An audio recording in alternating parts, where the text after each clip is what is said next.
record to the cloud. There we go. Okay, so guys, we're just going to get started. So I am going to be trying to be as brief as possible. There are a lot of different things that we need to cover today. And because of that, I want to make sure that I give you all the information you need. All of this is going to be recorded. You guys are more than welcome to screenshot anything at any point in time. It's not a problem at all. Does that make sense, everyone? So if you need to screenshot or anything like that, that's fine. However, when people are asking questions at the end of the call, for privacy reasons, I think I would prefer that you guys not share people's personal questions, answers, or anything like that, because sometimes it has to do with them and not about the class or the program or anything like that in general. I appreciate your understanding. So we're going to get started. So one, welcome everyone. I appreciate everyone being here to the Model UN program overview. We have a lot to talk about, and we're going to be covering a few different items today. So the first thing I want to do is I want to briefly recap the progress our program has made between August and December 2025. We're just going to talk about the highlights of what our students have been able to do and to achieve. Then we're going to go into the key things for today, which is Harvard Model UN Canada staffing opportunities, an overview of competition, our tryouts, and then a question and answer. Okay, so one of the first things that we probably want to address is that this year has been very different. We finally implemented a bit of a revamped curriculum. We've had the opportunity to try and experiment with a larger, more expanded program. We added multiple levels. We changed a little bit how we teach. And with the addition of multiple new coaches, it's a bit of a different experience.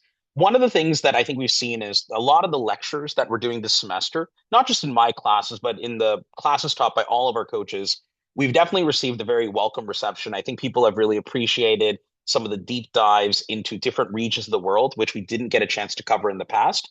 And I think that a lot of our higher level classes have been able to get a little bit more focused into the things that we are looking to achieve.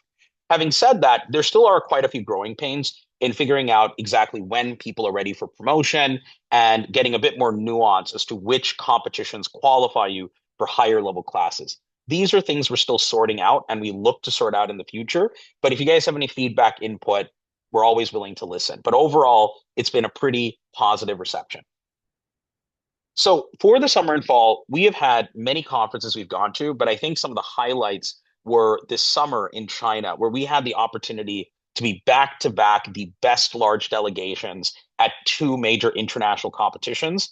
The first being the Asia Pacific Expo in Beijing, where Oxford, Yale, Berkeley, U Chicago, Boston, McGill, and many other local Chinese universities all co-hosted their international expo. We were really happy with the team's results. We were able to sweep against, again, many international schools, and we appreciate, just the opportunity to be at such a grand event. After that, in a conference I would argue is even more competitive, at Harvard, China, for the first time that we've ever attended in person, we were able to be the best large delegation with nearly 100% of our students winning. So we are very proud of our students' achievements for everyone who was on the team and for all of the success that they've seen. And we're looking forward to showing other students how they can find their footing as well. So one of the big achievements, which I'll talk about in a bit when we talk about staffing, is about Harvard MUN Canada. So to be honest, guys, this is a huge win, right? I've been doing Model UN for a very long time, and it has been the dream of faculty advisors long before me to bring one of the Ivy League schools to Canada.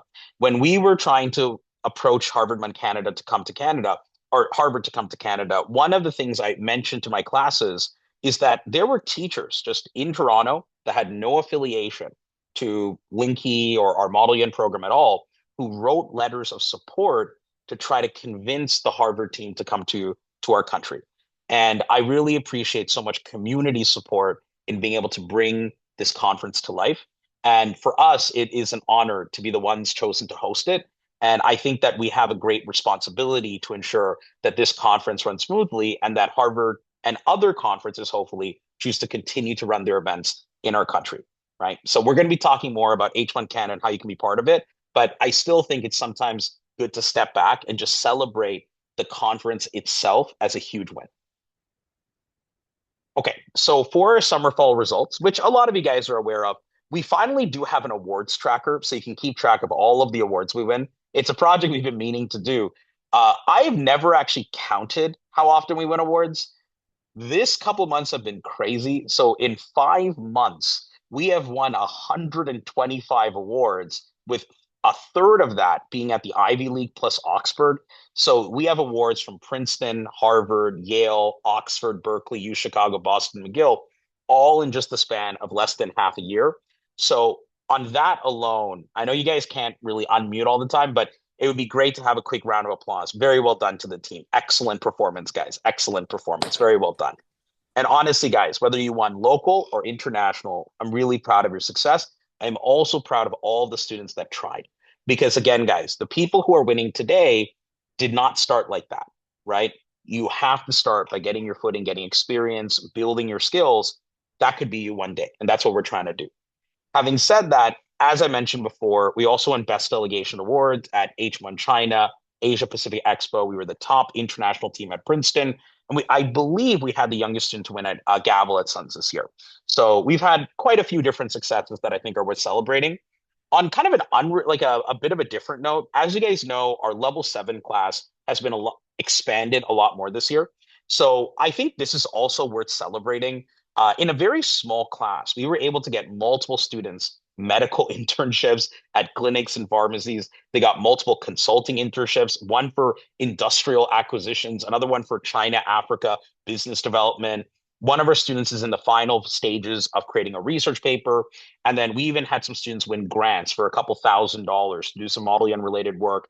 They've started their own conferences. Many of our students are the secretary generals of their own competitions. And I think these are also really amazing achievements. I will mention that for the level 7 students, all of the accomplishments that they've had, it's not something that they've purchased, right? These are things where they're writing their own emails, they're going out and reaching to professors, they're doing the work on their own. And I think it's incredibly commendable, right? It is not easy, guys. I will mention this only for those that aren't at level 7. You will find that trying to win awards and trying to get an internship, it feels as difficult because you will get rejected 50, 100 times. People will ignore your emails, and you just got to keep emailing, showing up in person, handing out your resume. That's how you get it done. So again, guys, once you're able to see the success that that we're looking for, we're going to try to help you build on it into more of the real world. Okay.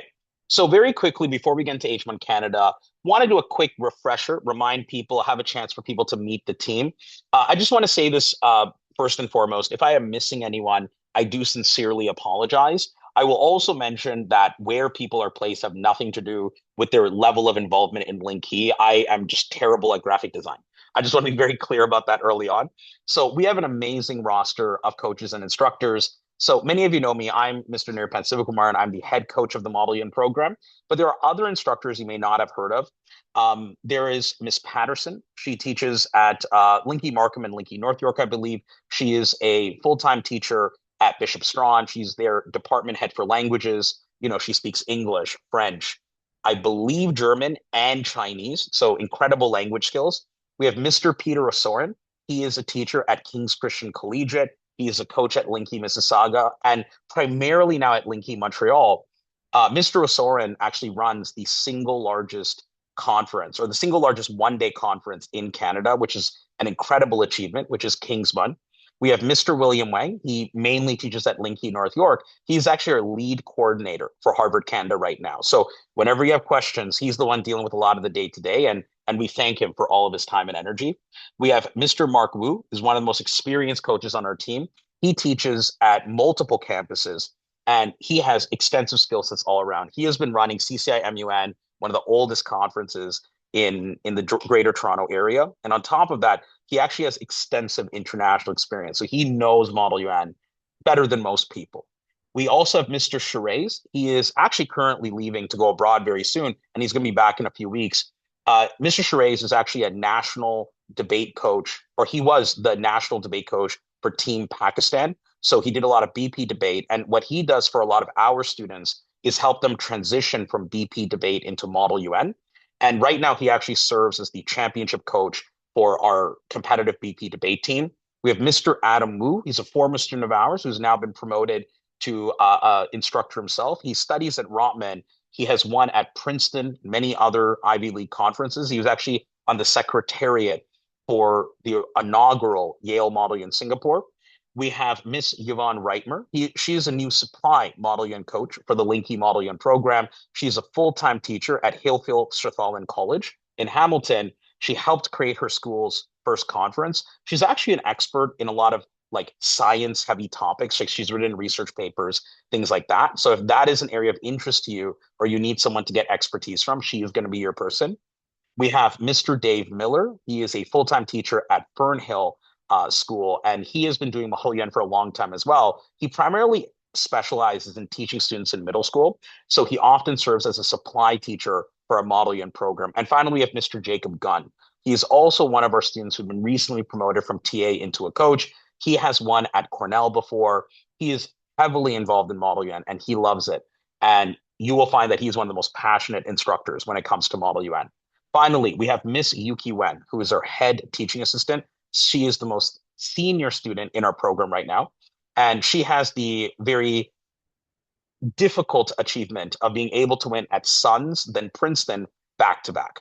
So again, guys, I wanted to just give a shout out to the entire team because it is not just me. There's a whole roster of coaches doing excellent work behind the scenes and teaching in classes to make every single one of these trips, competitions, events, conferences, and everything else we do possible. So for all of that, I thank them and I'm excited to continue working with them. And you're starting to see that this slide deck is getting very filled very fast. We may have to expand to a little more. All right. So now that we've gotten introductions out of the way, let's get into the key reason why we're here, or two reasons. The first is Harvard Model U in Canada. So with Harvard MUN Canada, I'm just going to get straight into it. The reality is almost everyone in this call, you know Model UN, right? You understand Model UN. I don't need to explain it again. If you are fairly new to Model UN, like you're level one or level two, please just talk to your coach. They'll update you. I'm going to talk about the conference. That's what I really care about here. So for Harvard Model UN Canada, uh, let's talk about the highlights. The reality is there isn't a more prestigious staffing opportunity in the country, period. And I say that with confidence. You can argue some conferences in Canada, Suns, UT MUN, rival the prestige, but there's absolutely no opportunity for a high school student to get involved in organizing or running any element of that conference. This is the singular best opportunity for you to staff a competition. I will also say that the majority of our ASGs are leadership for Harvard MUN Canada last year, or the ones that were leadership for Oxford Canada. They were all selected to go to the Ivy League, the majority of them. So legitimately, it's not the only reason you'll be able to get into famous schools, but it is something that legitimately stands out because when you start moving through the ranks of these conferences, it's very easy for schools to clearly identify who is very competent and involved in Model UN and maybe who's not. For this conference, I want to make it clear this is being run through the LinkedKey Foundation.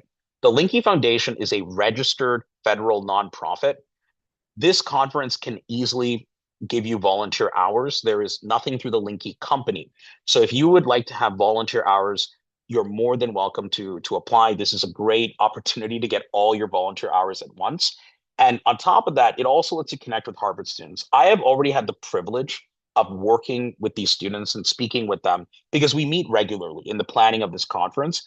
If this is something you're interested in, you want to network with them, you want to build relationships, this is a good opportunity to do it. And remember, the Secretary General of Harvard MUN Canada is a former LinkedKey student. She is currently at Harvard herself, but at the end of the day, she started in the same classroom as you guys at LinkedKey Mississauga, which is really cool. Finally, what I will mention is when you have the opportunity to help in organizing and to some capacity judging, the reality is you get a better sense of what makes a strong delegate. Just the opportunity to observe and also to, again, guide and shape the debate legitimately will help you be better at competition. It will improve your performance. So I think it is worth your time. So one of the first roles I'd like to talk about is an assistant director, because I know that parents and students ask me a lot of questions like, what do these roles mean and what am I supposed to do? So assistant director, to put it simply, is you're the people at the front of the room.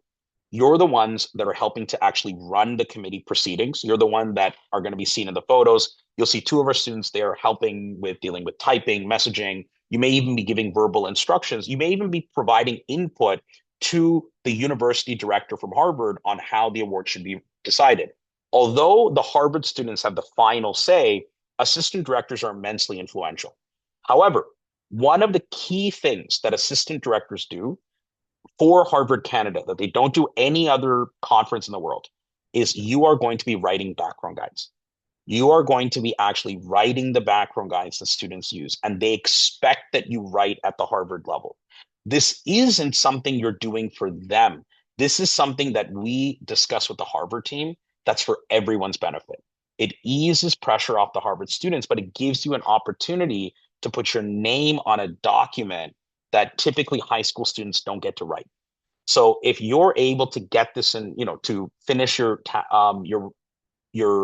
position and successfully complete your role, you will be able to get credit saying, hey, I actually wrote this, I developed this, students used it. If you feel like you have no writing that you can share for any kind of resume or application, this fills that goal. So again, being an assistant director is typically considered one of the most prestigious positions. When we're in these committees and these conferences, you're the person that's usually in the photos. You're the person that's being highlighted. You're beside, like, here beside the student from Oxford and stuff like that. It is a very enviable position. For Harvard Canada, there are two streams to be an assistant director. One is an external application that is open to everyone. That is, you're a university student, you're in grade 12, or you're CEGEP. That has generally closed. That was posted a couple of weeks ago on our Harvard Instagram page. And if you're not following it, please do. The second application stream is internal, because in every committee, we want to have at least two assistant directors, one which is an external student, one which is internal. For the internal student, we are typically going to be selecting students within our program. There's no age restriction. You don't have to be in grade 12. You could even be, in theory, grade 5. But the reality is, the younger you are, the greater the expectation, like dramatically, exponentially greater the expectation is that you are competent in Model UN, because it will shock people. So you would have to be exponentially better than a similarly qualified candidate if you're dramatically younger. So please keep that in mind. We are trying to be as transparent about this as possible, because there's a lot of things people care about when awards are being decided, and maturity is a big part of that. So that is something you should note and remember. Ultimately, when you're an assistant director, it is an incredible position. It is pretty much the penultimate position at a conference. The only thing higher would be the coveted assistant secretary general position. For our ASG positions, we require generally, except for rare exemptions, that you have one at the Ivy League. And that's just for consideration. Like, forget about even being part of the automatically getting it. Just to be considered, you have to win at the Ivy League. Then after that, we'll talk. For assistant directors, you're going to see a mix of a lot of people who are heavily competent in MUN, people who have won at the national level, people who won at the international, even some people who've won at the Ivy League. We are only going to be selecting 10 students through the internal LinkedKey stream. That is it. We may add one or two more students for TOC committees if the Harvard students request it. We will also have our assistant crisis directors, but it is a very small pool of students. So I want people to understand that you should not personally be offended if you don't get this role. You shouldn't be upset. The reality is, it is competitive and it's hard. For those that are selected, keep in mind that you are effectively our shortlist for next year's ASGs. If you would like to be an ASG, the one that actually gets to mingle and meet and 24/7 work with the Harvard International Relations, team, or the students that they send to us, if you want to be the person that really gets to be involved in it, you have to, at this point, at least be an AD first, because we want to make sure that you are invested in developing a conference, that you've been through all parts of it, that you're experienced and you're skilled. So please keep that in mind. For your assistant director application, the applications are open. They close this Wednesday. If you have not applied yet, please do. When you look at the form will say a lot of things that, we expected that you've won this and that and everything. We generally will allow you to apply regardless of what you've accomplished. So I'm superseding anything you see on the form. You're welcome to apply. However, the people who are likely to be selected are those that actually meet the expectations we have. So we leave it up to you, but if you would just like a chance to try, you are more than welcome to apply. We are not going to stop you. So just want to let you know. So what I am going to do is I am going to actually send the link in this chat so that you have it for reference. So give me just one moment. Let me copy paste and share the link.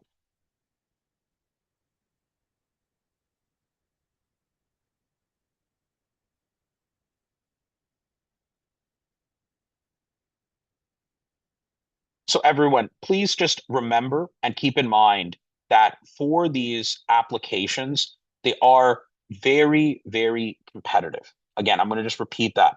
There are a lot of people who won at the Ivy League who didn't make ASG, who are trying to be ADs. Just keep that in mind when you're understanding your expectations of how you expect to perform in like whether it's likely or not. But we wish you all the best of luck. All right, next crisis analyst. So this is the one that really trips up parents because sometimes Model UN is already confusing, and then adding in the crisis elements adds even more confusion for parents. So I'll make it easy as possible to explain. In Model UN, the idea of a crisis committee is that it's a real-time emergency. And in these real-time emergencies, there is an entire team of people effectively responding to some of the secret requests made by students. That's the idea. So they're the ones managing the game. They're the ones responding in real time to tactical decisions and strategic decisions. For those applying to be a crisis analyst, it is considered to be the rank just below being an assistant director. I would highly recommend anyone who feels like they don't meet the criteria for AD or who would like a chance to be involved in the conference, crisis analyst is your next big bet because in a CA position, one, you end up learning a lot about not just how crisis Model N works, but how Model N works in general. Two, you actually are very hands-on. If you can look in front of us, this is actually what we developed for Oxford, Canada in our Korean War Committee. Our students built a life-size accurate historical battlefield of what the Korean Peninsula looked like. They recreated all of the mountains and hills, exact placement of troops and their numbers. It was honestly a brilliant project. They did excellent work, and so did our students that were working on the Lord of the Rings committee. Getting involved in projects like these are not easy. It's very time consuming, and the CAs that were in Oxford MUN will tell you that. But what we will say is that when you do projects like this, one, you actually have something you can showcase that you built. And two, you end up learning how to research at a much higher level.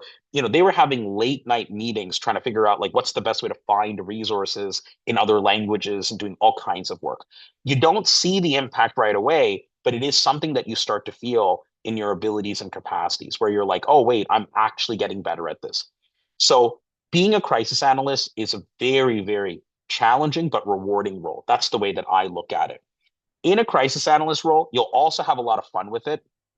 What you'll do is you'll be involved in any kind of skits or any kind of fun, kind of like presentations that happen in the committee. There's an update, there's a marriage, there's an attack, there's something that is dramatic that has happened.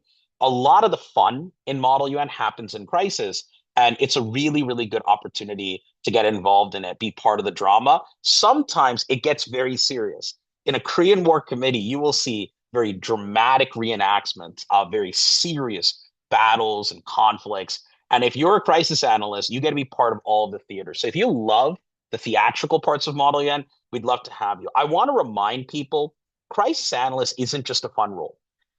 If you're a CA, you have to write an extensive amount. You will also get some sort of academic credit because you are also writing some of the crisis guides, the background guides, and the mechanics guides used in these conferences.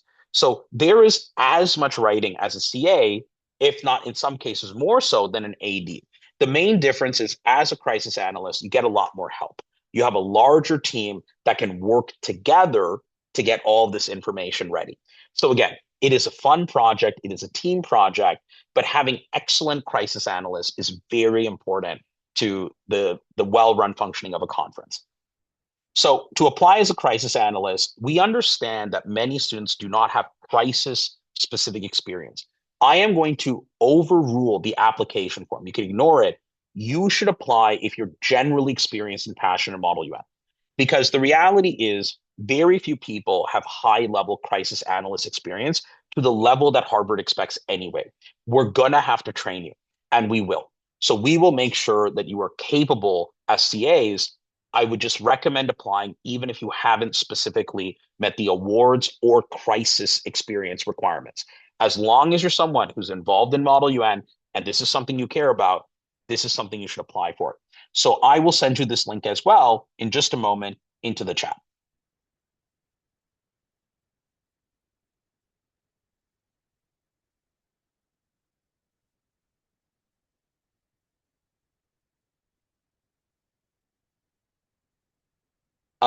I will quickly double check.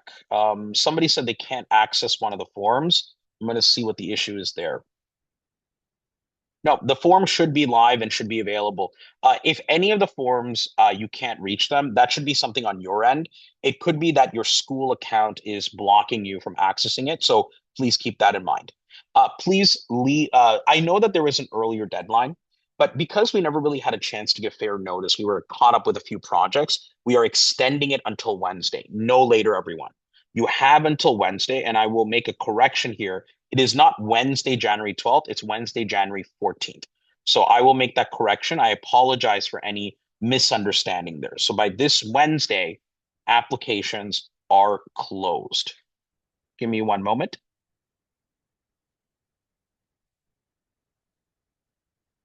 Okay.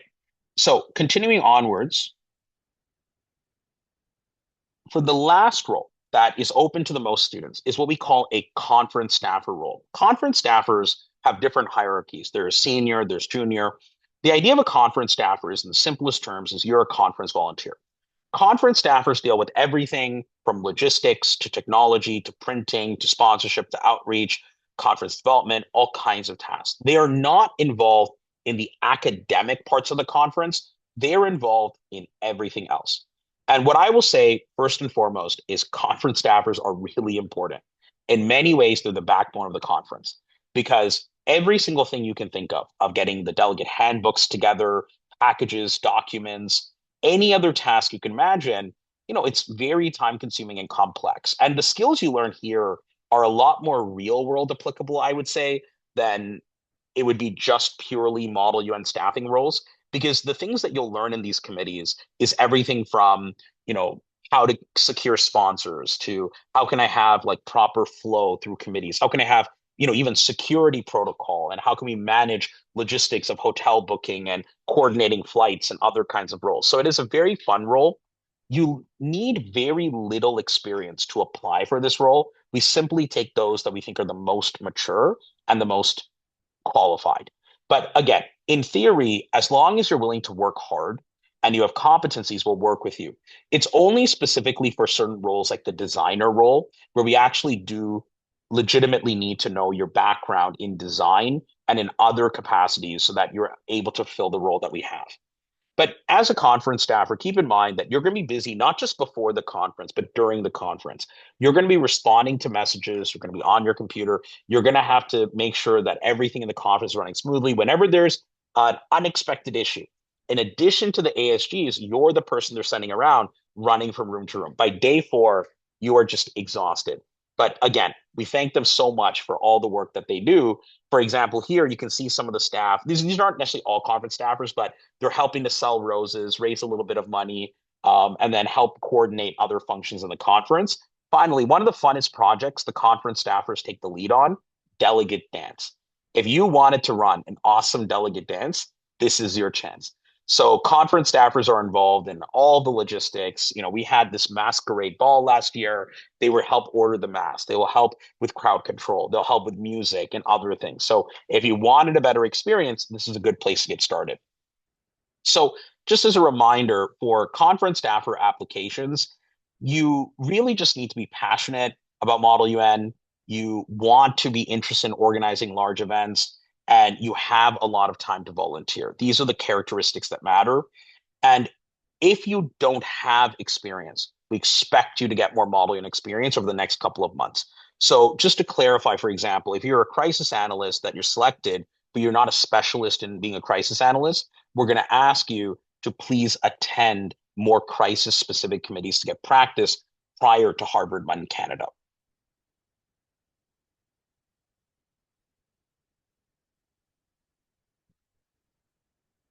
Okay, and I'm going to share this link as well.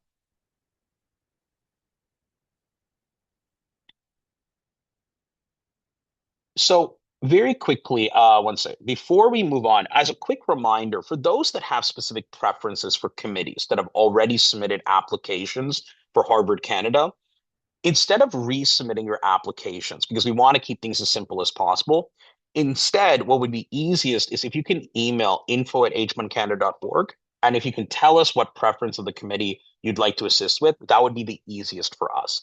So generally speaking, there are some committees that we will prioritize for H1 Canada. Specifically, we are going to be prioritizing the Tournament of Champion committees. And for those committees, those are going to be the most competitive, most prestigious. But generally speaking, staffing any committee at H1 Canada is important. Okay, so to apply for the LinkedKey stream, there are only two conditions. One, it is a requirement that you stay at the hotel for 2 nights.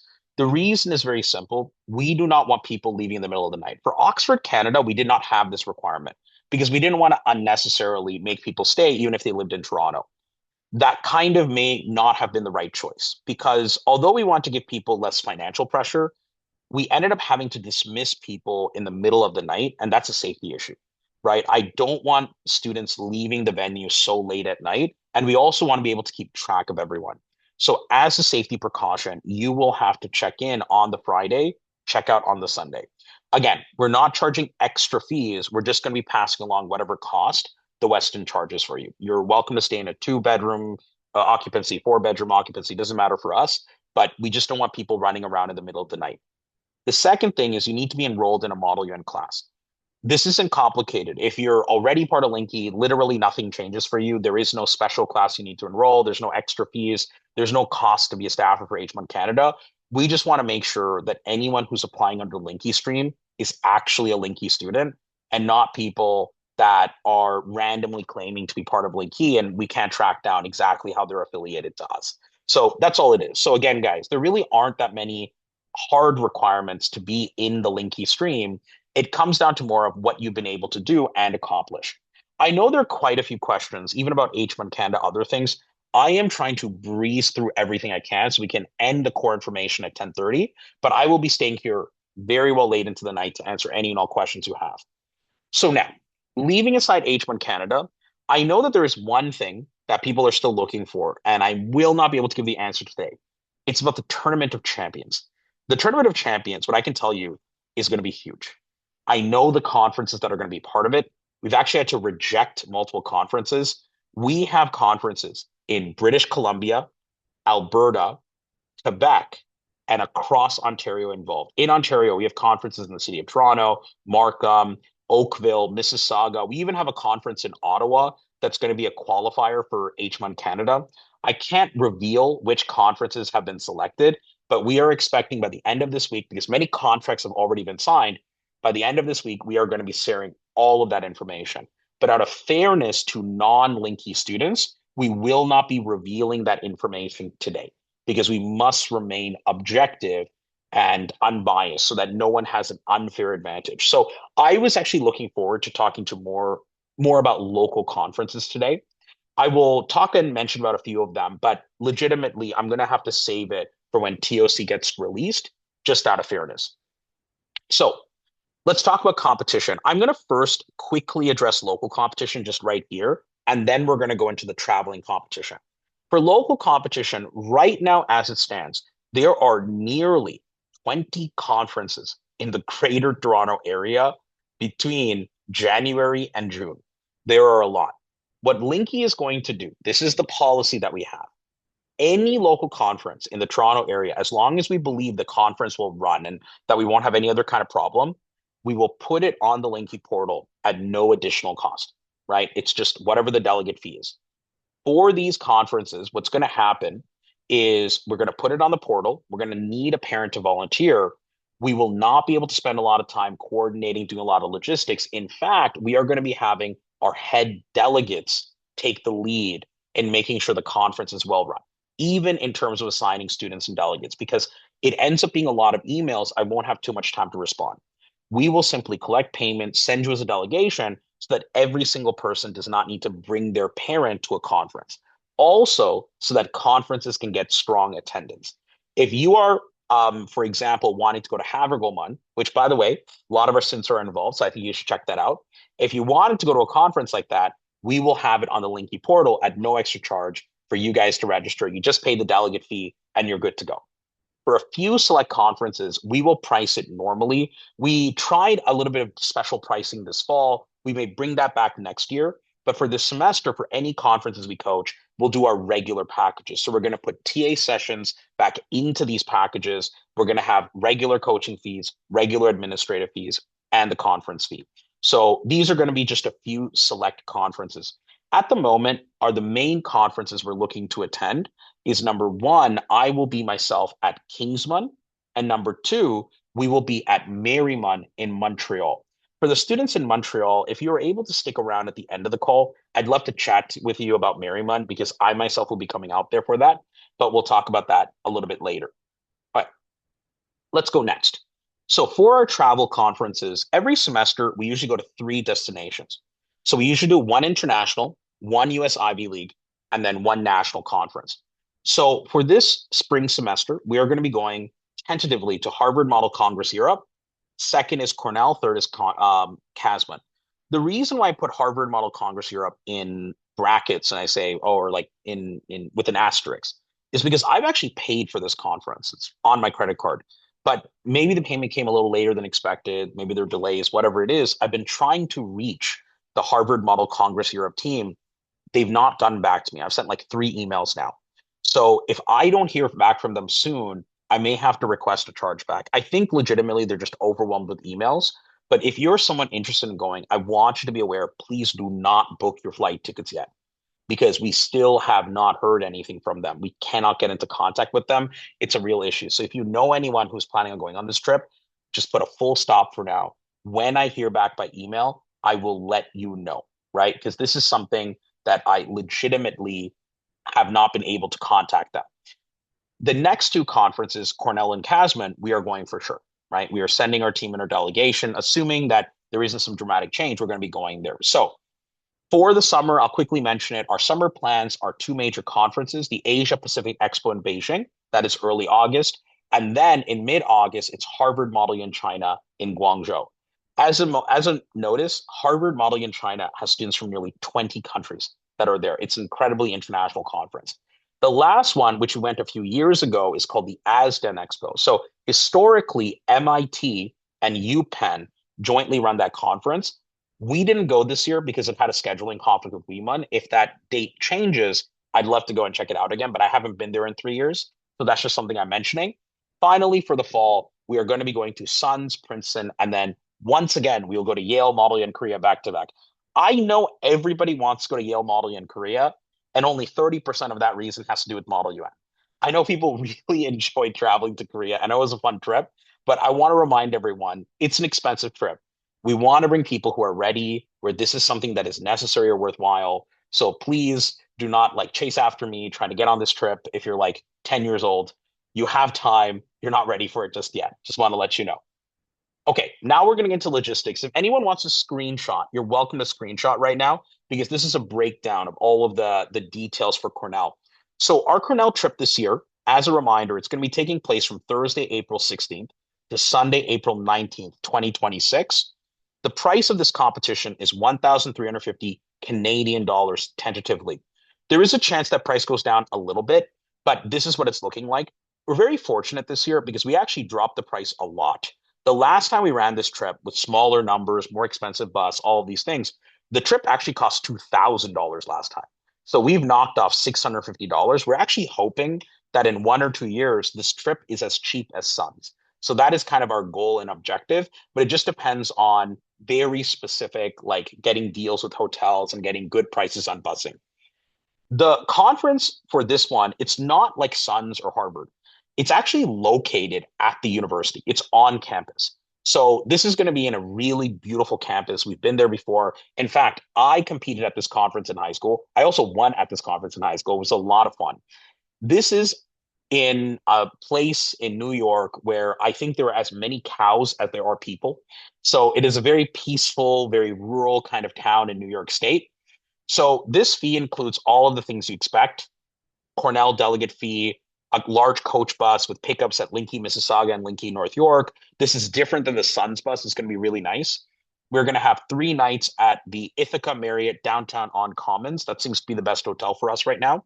It's quadruple occupancy, premium double queen rooms. Breakfast is not included. I mean, we literally don't eat breakfast at these conferences. It wouldn't make sense. We waste a lot of money, and we never include it anyway. Just letting you guys know. There's 4 days of 24/7 coaching and supervision on site. I will be there with you guys the entire time. We're going to bump it up to 5 TA hours. There's the administrative fee, which is 15%, and there's a small buffer for emergencies or unexpected expenses. So for the Cornell competition, it is actually our most affordable Ivy League. It's around, I think, $350 cheaper than Princeton. And again, anytime where we can make the competitions more affordable, that's exactly what we try to do. So for this competition, if anyone has any questions, I'll take them at the end, but this is the general information you need. Please be advised that we can only take 28 people on this trip, but at least 10 people have already been selected because we were originally going to be running a UPenn trip that we unfortunately could not run due to a conflict. And many of those people, not all, but many have been guaranteed spots on the Cornell trip.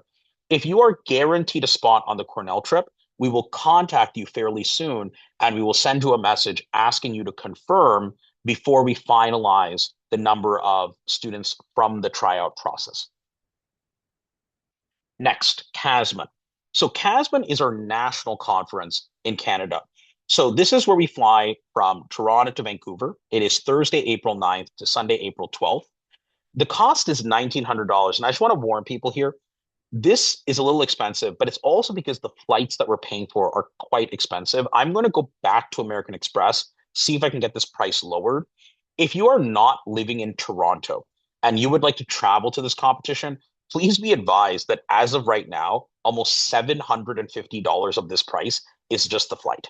So when you're doing the math, your price will be all of these expensive minus that. So it's a much more affordable trip. It's the flight that's kind of burning us. Having said that, this competition is in Vancouver, Canada, at the Sheraton Wall Center. For CASMUN, it includes the delegate fee. It includes a round trip flight from Pearson to Vancouver International Airport, 3 nights at the Sheraton, quadruple occupancy, transfer from the hotel. Breakfast is not included as usual. I will be there for 4 days. We're going to have my flight, my hotel, all of that. We're going to have administrative costs. We're going to have 5 TA hours, more than the usual. And then we're going to have a small buffer for emergencies. If anyone here is planning on flying to get cheaper prices, I understand. Please be advised 2 things. If you are outside of Toronto, you're more than welcome to schedule your own flight. I don't want you to come to Toronto, then fly with us. It adds a lot of complexity you don't need. And we will just remove the flight portion, which is almost like it's almost half of this cost, right?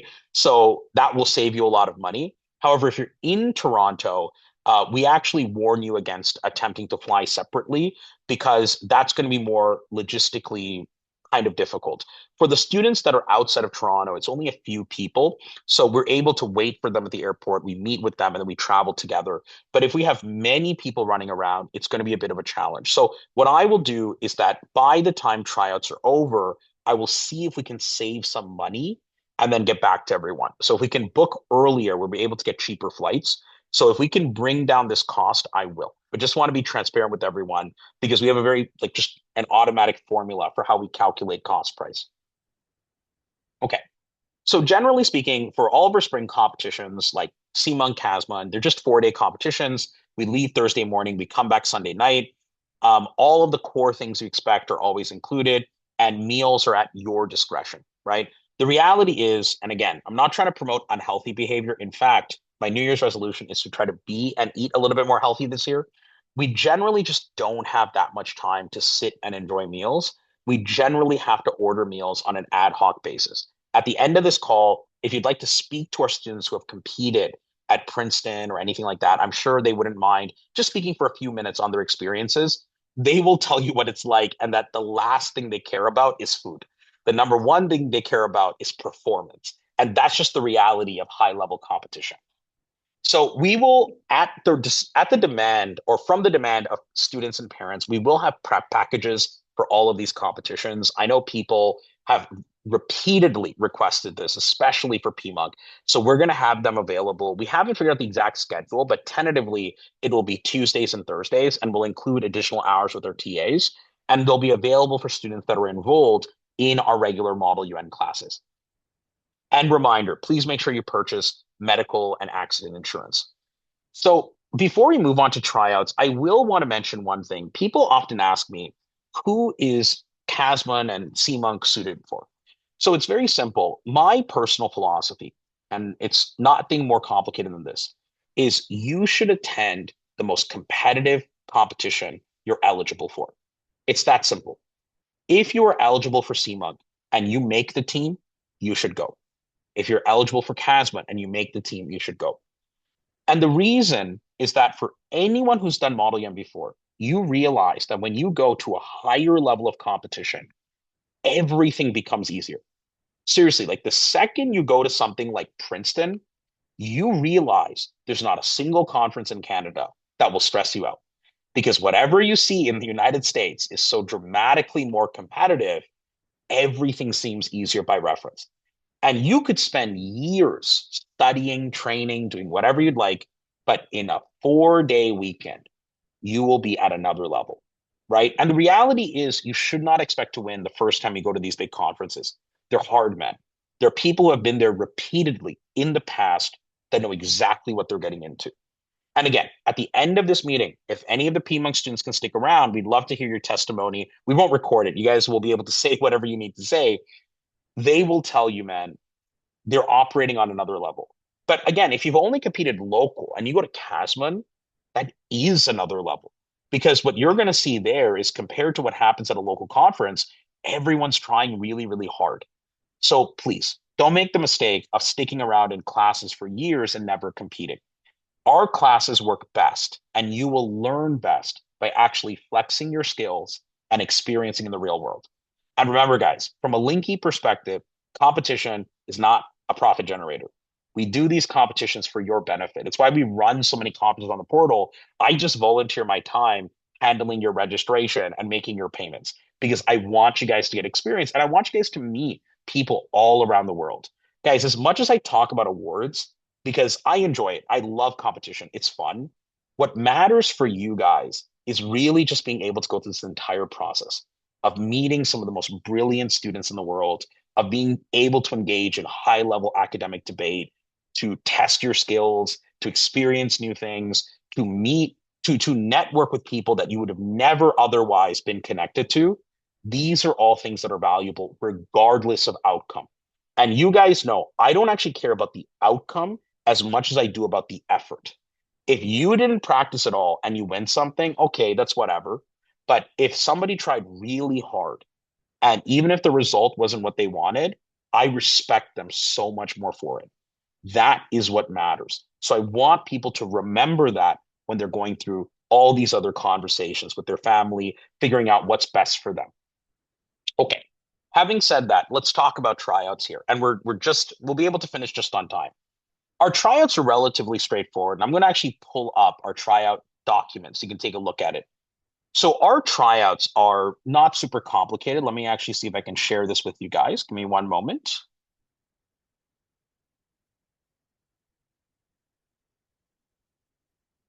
So you guys are welcome to open this document as well, so you guys can take a look.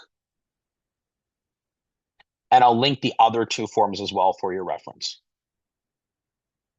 So this is the registration form, and this is the draft resolution submission form.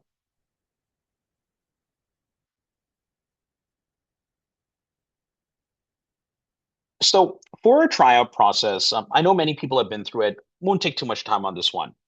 Our tryouts are a way for us to decide who exactly we should take on competition. Although in theory, it'd be easy for me just to select people based on who I think is strong, it would be unfair to all the students that we have whose coaches and instructors are not me, right? If I've never met you before, if you're part of LinkedKey program and there's a teacher that I've never had the chance to encounter you in a class, or maybe you're outside of LinkedKey and you're new, you would never have a fair chance on the team. And I hate that. So in order to make sure that everyone has a fair chance of being selected, what we do is I write each and every exam. but our teaching assistants, who are well compensated, mark the exam.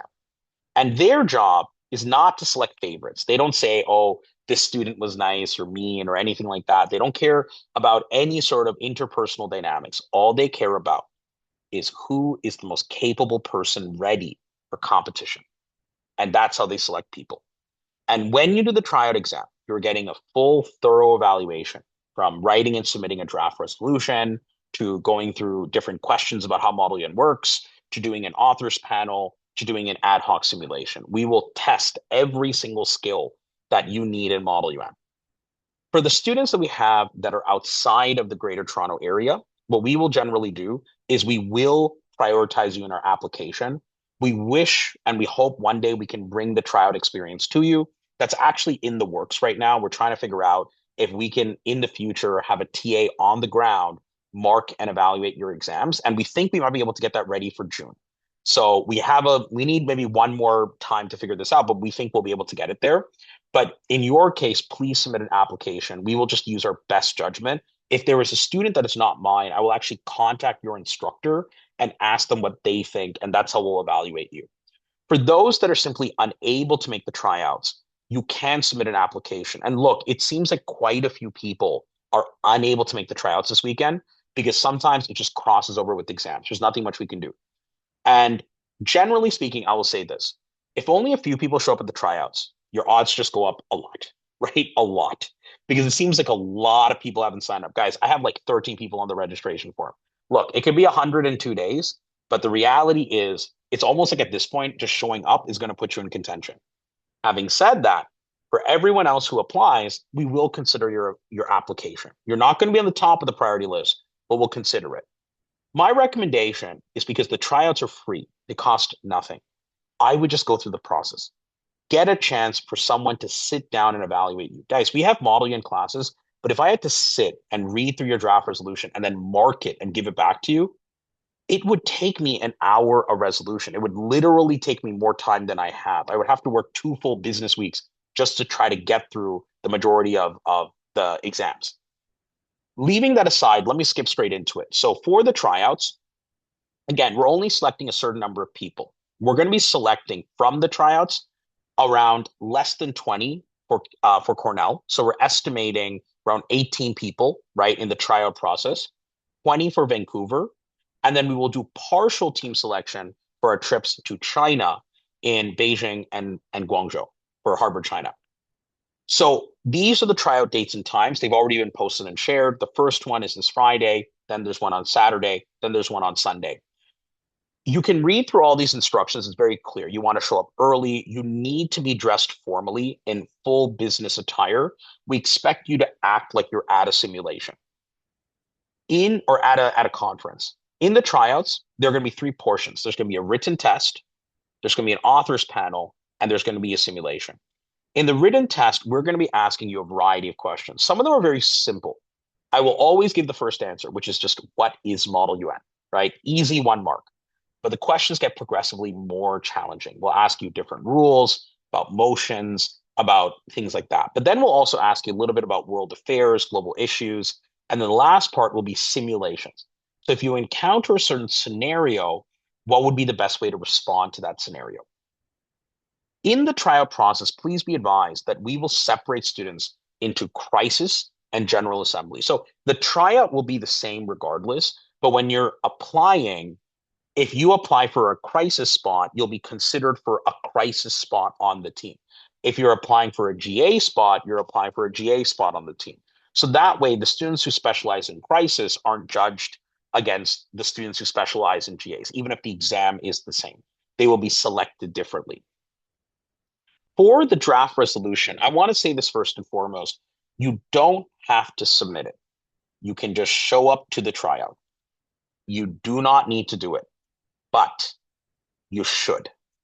The reality is by doing the draft resolution, you get real detailed experience into how, like exactly what you're doing right and what you're doing wrong. You will get extensive feedback where TAs will be able to see the mistakes you're making. And the reality is some of these mistakes could be significant. That maybe in conferences, you are making serious formatting, technical, language related mistakes that are putting you out of contention for awards. We don't catch it because of how time consuming it is to market. So my personal recommendation is you should submit it and just get some feedback. If you sign up for the tryouts, but you don't actually show up for the tryouts, we will not be able to mark your pre-written draft resolution. This is the most time-consuming thing for TAs. So we are going to be asking people that you need to be present to get feedback. That's all it is. The draft resolutions are due this Thursday by 11:59 p.m. We're going to just automatically close the form. Please upload them. We're not going to accept late submissions because they're part of the process. In the tryout, after we've done the written test, which is brief, we're going to be doing an authors panel. In an authors panel, you present your paper, and then other people ask you questions.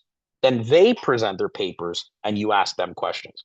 If you did not submit a paper, you will still be able to ask questions to other people because you get a copy of everyone's document, but you won't get any marks for the defensive portion. Again, guys, I would recommend you get the full experience.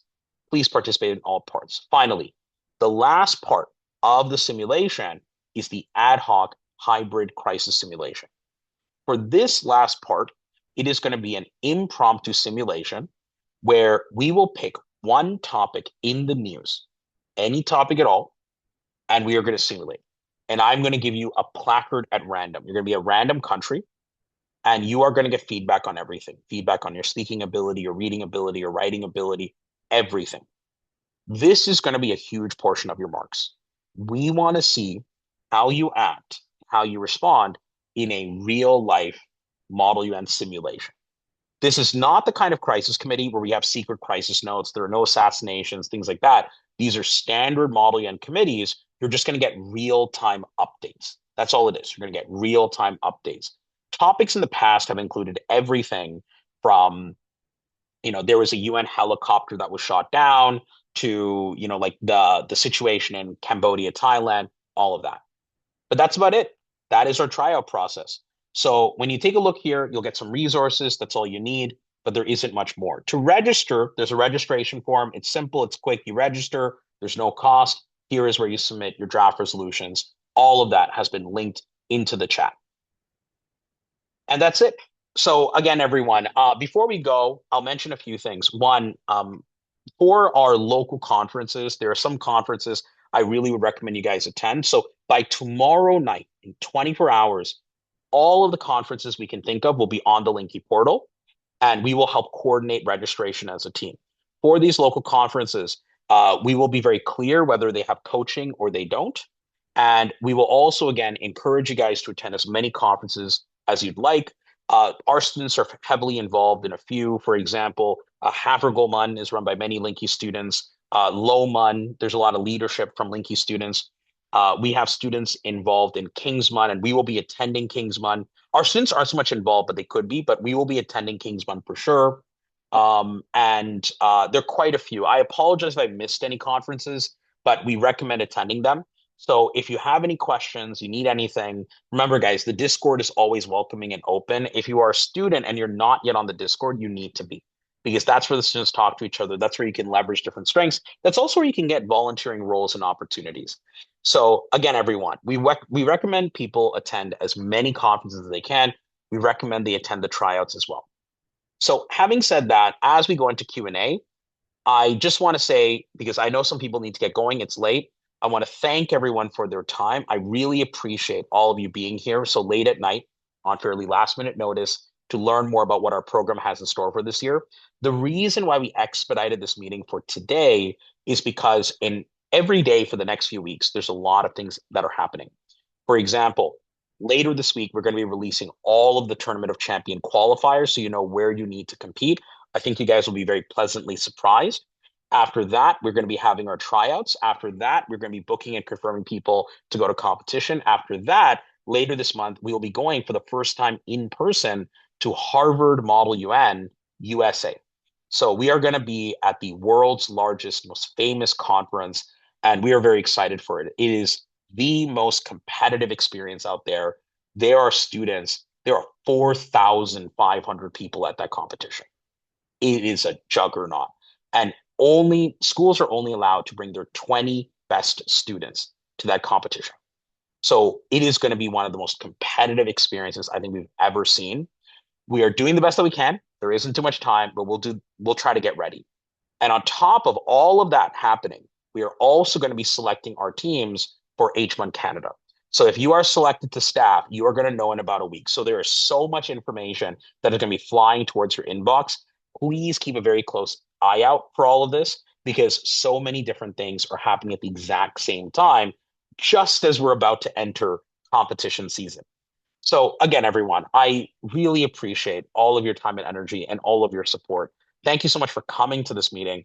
I'm going to be here as long as you need, and I will answer as many questions as you have until everybody is satisfied. I can't promise you'll be the first one I take a question from, but I think what we'll do is I'm going to stop the recording and then I'm going to start taking questions starting from